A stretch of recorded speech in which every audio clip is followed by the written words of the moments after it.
रात के 2 बज रहे थे। आसमान में अचानक एक तेज आवाज गूंजती है। कुछ ही सेकंड में एक कार आग के गोले में बदल जाती है और उस कार के अंदर बैठा था दुनिया के सबसे खतरनाक सैन्य कमांडरों में से एक ऐसा आदमी जिसकी मौत ने पूरी दुनिया को तीसरे विश्व युद्ध के करीब ला दिया। सवाल ये है, आखिर ऐसा क्या हुआ कि अमेरिका और ईरान इतने बड़े दुश्मन बन गए? क्या ये सिर्फ राजनीति है या इसके पीछे छिपा है एक ऐसा इतिहास जिसे जानकर आपकी सोच बदल जाएगी? दोस्ती, धोखा और शुरुआत एक दुश्मनी की। ईरान वर्सेस अमेरिका, असली कहानी क्या है? रात के अंधेरे में तेहरान की एक सड़क पर अचानक भीड़ जमा हो जाती है। लोग गुस्से में हैं, कुछ के हाथों में पोस्टर हैं, कुछ के हाथों में पत्थर। और फिर अचानक एक पत्थर उड़ता है, सीधा एक बड़ी इमारत की खिड़की पर लगता है। कांच टूटता है और उसी के साथ शुरू हो जाता है एक ऐसा तूफान जो आने वाले कई दशकों तक दुनिया को हिला कर रख देगा। वो इमारत थी अमेरिका की एम्बेसी। लेकिन सवाल ये है, आखिर ऐसा क्या हुआ कि एक समय के दोस्त आज एक दूसरे के सबसे बड़े दुश्मन बन गए? इस कहानी की शुरुआत होती है तेल से, ताकत से और एक ऐसे फैसले से जिसने पूरी दुनिया का गेम बदल दिया। 1950 का दौर। ईरान एक बेहद अमीर देश था, लेकिन ये अमीरी सिर्फ कागजों में थी। असलियत में देश का तेल देश के लोगों के पास नहीं था, बल्कि उस पर कब्जा था ब्रिटेन की एक बड़ी कंपनी का। ईरान के लोग गरीब थे और उनकी जमीन से निकलने वाला तेल विदेशों में बिक रहा था। यही वो समय था जब एक नेता उभरता है। नाम था मोहम्मद मोसद्दिक। एक ऐसा इंसान जो बाकी नेताओं से अलग था। वो सत्ता के लिए नहीं, अपने देश के लिए लड़ना चाहता था। और उसने एक ऐसा फैसला लिया जो इतिहास में आग की तरह फैल गया। उसने कहा, अब से ईरान का तेल सिर्फ ईरान का होगा। उसने ब्रिटिश कंपनी को बाहर निकाल दिया। ये सिर्फ एक इकोनॉमिक फैसला नहीं था, ये सीधा सीधा पश्चिमी ताकतों को चुनौती थी।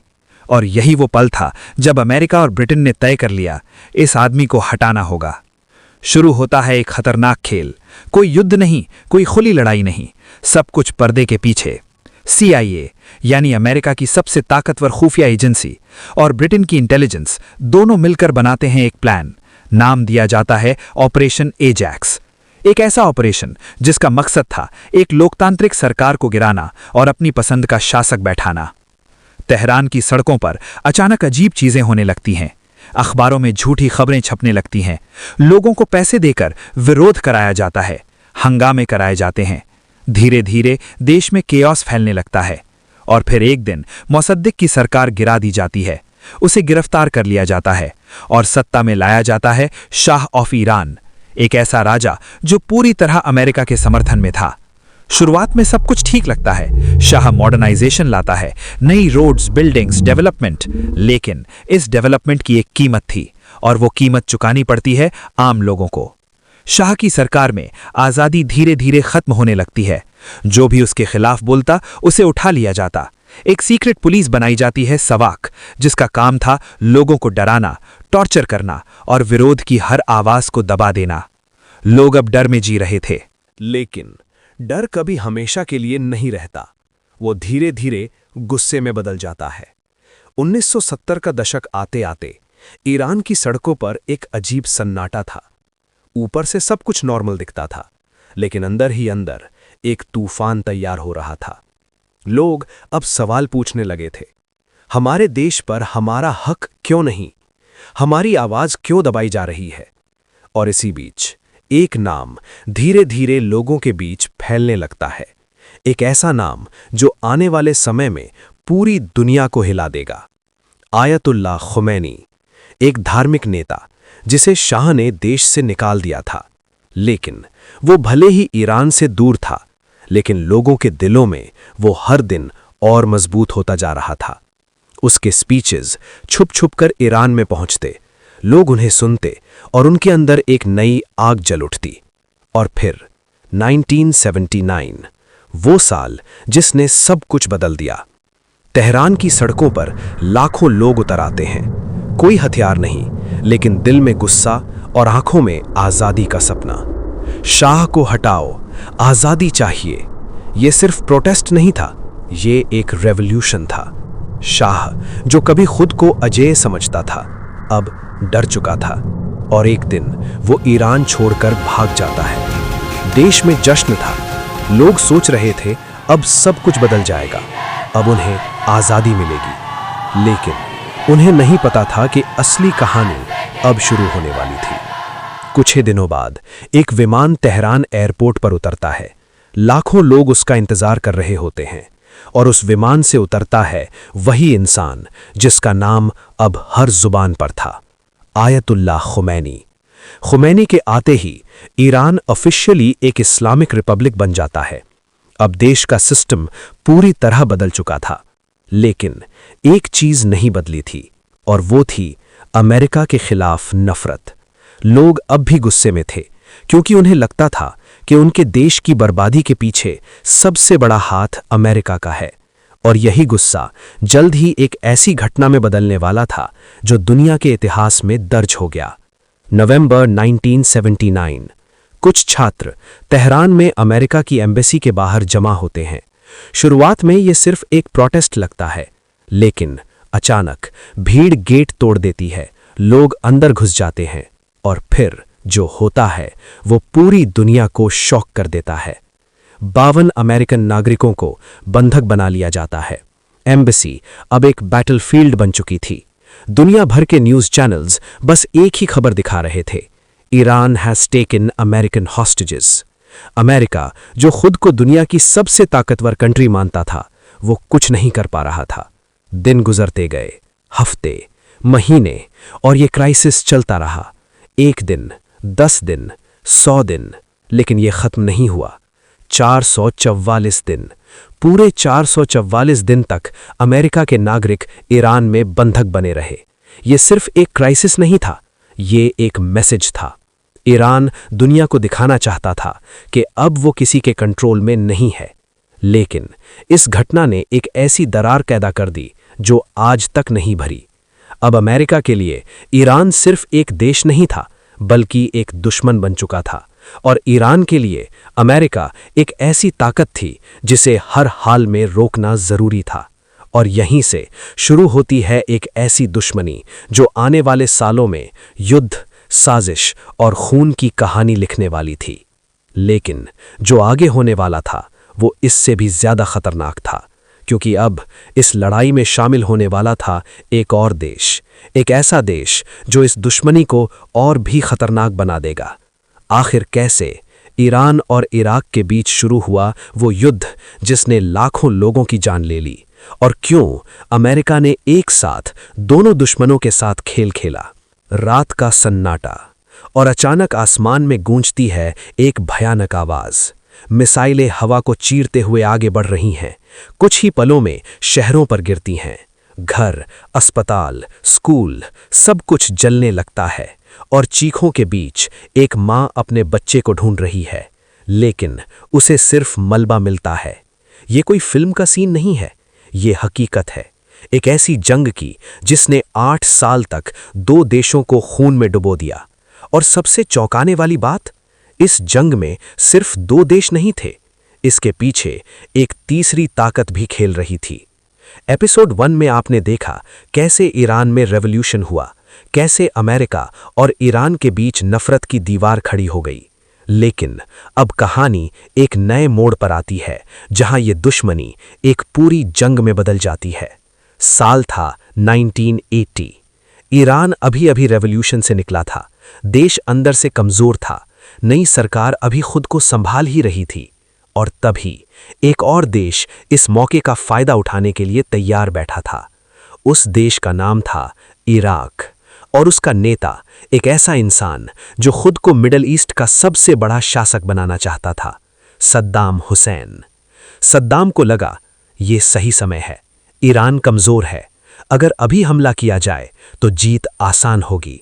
और फिर 22 सितंबर 1980 इराक ने अचानक ईरान पर हमला कर दिया। कोई वार्निंग नहीं, कोई बातचीत नहीं, सीधे बम और गोलियां। शुरुआत में इराक को लगा ये जंग जल्दी खत्म हो जाएगी, लेकिन उसे नहीं पता था कि वो किस आग में कूद चुका है। ईरान के लोग जो अभी अभी रेवोल्यूशन से गुजरे थे, अब अपने देश के लिए लड़ने को तैयार थे। ये सिर्फ एक जंग नहीं थी, ये उनके लिए अपनी पहचान, अपने वजूद की लड़ाई थी। धीरे धीरे ये जंग और खतरनाक होती गई। दोनों तरफ से मिसाइल अटैक्स, केमिकल वेपन्स और ब्रूटल फाइटिंग। लेकिन इस पूरी कहानी का सबसे डरावना हिस्सा अभी बाकी था। दुनिया के बड़े देश जो ऊपर से शांति की बात करते थे, असल में इस जंग को और भड़का रहे थे। अमेरिका, जो खुद को ईरान का दुश्मन मानता था, वो ओपनली इराक का समर्थन कर रहा था, उसे वेपन्स, इंटेलिजेंस और फाइनेंशियल सपोर्ट दे रहा था। लेकिन कहानी यहीं खत्म नहीं होती, क्योंकि अमेरिका ने एक ऐसा काम किया जिसने पूरी दुनिया को शॉक कर दिया। एक तरफ वो इराक को सपोर्ट कर रहा था, लेकिन दूसरी तरफ वो सीक्रेटली ईरान को भी हथियार बेच रहा था। हाँ, आपने सही सुना, दोनों दुश्मनों को एक साथ सपोर्ट किया जा रहा था। इस स्कैंडल को कहा गया ईरान कॉन्ट्रा अफेयर। ये सब कैसे हुआ? असल में अमेरिका कुछ हॉस्टेजेस को छुड़ाना चाहता था और इसके लिए उसने ईरान से डील की, उसे वेपन्स दिए और बदले में हॉस्टेजेस की रिलीज मांगी। लेकिन ये सब सीक्रेट था। अगर ये बात बाहर आती तो पूरी दुनिया में हंगामा मच जाता। और वही हुआ। जब ये सच सामने आया तो अमेरिका की इमेज पूरी दुनिया में हिल गई। लेकिन इस दोहरे खेल का सबसे बड़ा नुकसान किसे हुआ? आम लोगों को। इस जंग में लगभग 10 लाख लोग मारे गए, लाखों घायल हुए। पूरा का पूरा जनरेशन या तो मर गया या हमेशा के लिए टूट गया। और फिर समय आगे बढ़ता है। 1990s, 2000s, दुनिया बदल रही थी। नई टेक्नोलॉजीज, नई ताकतें। लेकिन ईरान और अमेरिका की दुश्मनी अब एक नए लेवल पर पहुंचने वाली थी, क्योंकि अब इस कहानी में आने वाला था एक ऐसा टॉपिक जिसने पूरी दुनिया को डिवाइड कर दिया, न्यूक्लियर वेपन्स। ईरान ने अनाउंस किया कि वो न्यूक्लियर टेक्नोलॉजी पर काम कर रहा है। ईरान कहता है ये सिर्फ एनर्जी के लिए है, लेकिन अमेरिका और उसके एलाइज कहते हैं नहीं, ये एक खतरा है। और यहीं से शुरू होता है सैंक्शंस का दौर। ईरान पर इकोनॉमिक रेस्ट्रिक्शंस लगा दिए जाते हैं, उसकी इकोनॉमी धीरे धीरे टूटने लगती है। लेकिन ईरान झुकने को तैयार नहीं था। और अब ये लड़ाई सिर्फ जंग के मैदान तक सीमित नहीं थी, ये इकोनॉमी, टेक्नोलॉजी और पॉलिटिक्स की लड़ाई बन चुकी थी। और सबसे खतरनाक बात, अब ये कॉन्फ्लिक्ट पूरे मिडिल ईस्ट में फैल चुका था। हर जगह proxy Wars, hidden attacks, secret missions, और इस सब के बीच दुनिया एक बार फिर एक बड़े युद्ध के करीब पहुंच रही थी। लेकिन जो होने वाला था वो इससे भी ज्यादा शॉकिंग था, क्योंकि अब अमेरिका एक ऐसा कदम उठाने वाला था जिससे पूरी दुनिया सन्न रह जाएगी। आखिर क्या हुआ उस रात जब अमेरिका ने ईरान के सबसे पावरफुल जनरल को मार गिराया, और कैसे एक मिसाइल स्ट्राइक ने दुनिया को तीसरे विश्व युद्ध के किनारे ला खड़ा किया? आप जानेंगे मॉडर्न ईरान वर्सेस अमेरिका का सबसे खतरनाक सच। आखिरी वार, परमाणु डर और एक अधूरी जंग। रात के करीब 1:20, बगदाद एयरपोर्ट। सब कुछ सामान्य लग रहा था। कुछ गाड़ियां आती जाती हैं, लोग अपने काम में लगे हैं। और फिर अचानक आसमान में एक हल्की सी आवाज गूंजती है।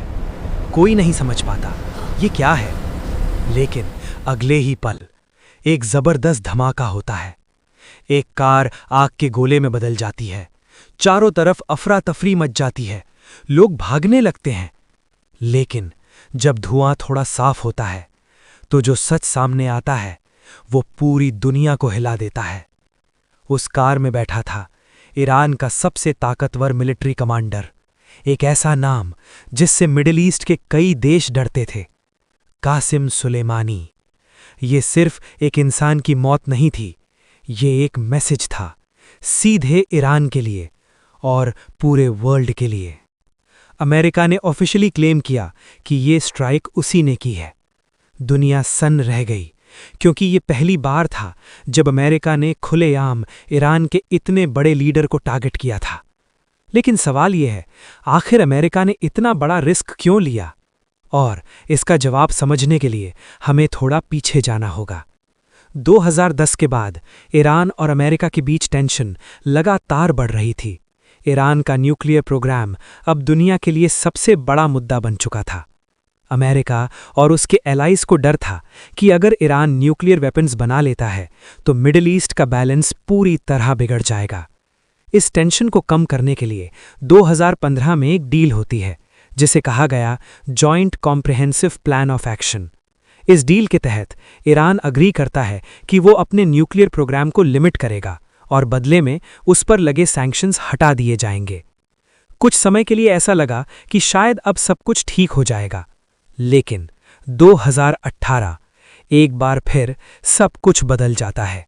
अमेरिका इस डील से बाहर निकल जाता है और फिर ईरान पर और भी कड़े सैंक्शंस लगा दिए जाते हैं। ईरान की इकॉनमी बुरी तरह हिल जाती है, महंगाई बढ़ती है, जॉब्स खत्म होती हैं, लोगों की जिंदगी और मुश्किल हो जाती है। लेकिन ईरान झुकता नहीं। वो कहता है कि हम दबाव में नहीं आएंगे। और फिर मिडिल ईस्ट में टेंशन और बढ़ने लगता है। ऑयल टैंकर्स पर अटैक्स, मिलिट्री बेसिस पर स्ट्राइक्स, साइबर वॉर्स, हर दिन एक नई खबर, एक नया कॉन्फ्लिक्ट। और इसी बीच एक नाम बार बार सामने आता है, कासिम सुलेमानी। वो ईरान की कुद्स फोर्स का हेड था, एक ऐसा इंसान जो मिडिल ईस्ट में ईरान की पावर को कंट्रोल करता था। सीरिया, इराक, लेबनान, येमेन, हर जगह उसका इन्फ्लुएंस था। अमेरिका उसे अपने लिए सबसे बड़ा खतरा मानता था। और फिर 2020 की वो रात आती है जब अमेरिका डिसाइड करता है अब बहुत हो चुका। और फिर बगदाद एयरपोर्ट पर वो ड्रोन स्ट्राइक होती है। कासिम सुलेमानी मारा जाता है। ईरान के लिए ये सिर्फ एक लीडर की मौत नहीं थी, ये उनके लिए एक इंसल्ट था। पूरे देश में गुस्सा फैल जाता है, लाखों लोग सड़कों पर उतर आते हैं। अमेरिका को जवाब दो, बदला लो। और फिर कुछ ही दिनों बाद ईरान अपना जवाब देता है। इराक में मौजूद अमेरिकन मिलिट्री बेसिस पर मिसाइल अटैक, दर्जनों मिसाइल्स एक के बाद एक। दुनिया एक बार फिर सांस रोक कर देख रही थी, क्या अब वर्ल्ड वॉर 3 शुरू होने वाला है? लेकिन ऐसा नहीं होता। क्यों? क्योंकि दोनों देश जानते थे कि अगर ये जंग शुरू हुई तो इसे रोकना मुश्किल होगा और इसका असर पूरी दुनिया पर पड़ेगा। इसलिए आखिरी पल में दोनों पीछे हट जाते हैं। लेकिन क्या इससे सब खत्म हो गया? नहीं। आज भी ईरान और अमेरिका के बीच सीधी जंग नहीं है, लेकिन एक शैडो वॉर चल रही है। Cyber attacks, proxy wars, economic pressure, हर दिन एक नया संघर्ष। ईरान मिडिल ईस्ट में अपनी पावर बढ़ा रहा है, अमेरिका उसे रोकने की कोशिश कर रहा है। और इस बीच सबसे ज्यादा नुकसान किसका हो रहा है? आम लोगों का। ईरान के लोग सैंक्शंस के कारण स्ट्रगल कर रहे हैं। मिडिल ईस्ट के कई देश कॉन्फ्लिक्ट में फंसे हुए हैं और पूरी दुनिया एक अनसर्टेनिटी में जी रही है, क्योंकि कोई नहीं जानता कि ये कॉन्फ्लिक्ट कब एक बड़ी जंग में बदल जाए। लेकिन सबसे बड़ा सवाल अब भी वही है, क्या ये दुश्मनी कभी खत्म होगी या ये आने वाली पीढ़ियों को भी इसी आग में झोंक देगी? इतिहास हमें एक चीज सिखाता है, जब ताकत और अहंकार टकराते हैं तो जीत किसी की भी हो, हार हमेशा इंसानियत की होती है। और ईरान वर्सेस अमेरिका की ये कहानी अभी खत्म नहीं हुई है, क्योंकि ये सिर्फ पास्ट नहीं, ये हमारा प्रेजेंट भी है और शायद हमारा फ्यूचर भी। दुनिया आज भी उसी मोड़ पर खड़ी है जहां एक छोटी सी चिंगारी सब कुछ जला सकती है। और सवाल ये नहीं है कि अगली जंग कब होगी, सवाल ये है कि क्या हम उसे रोक पाएंगे।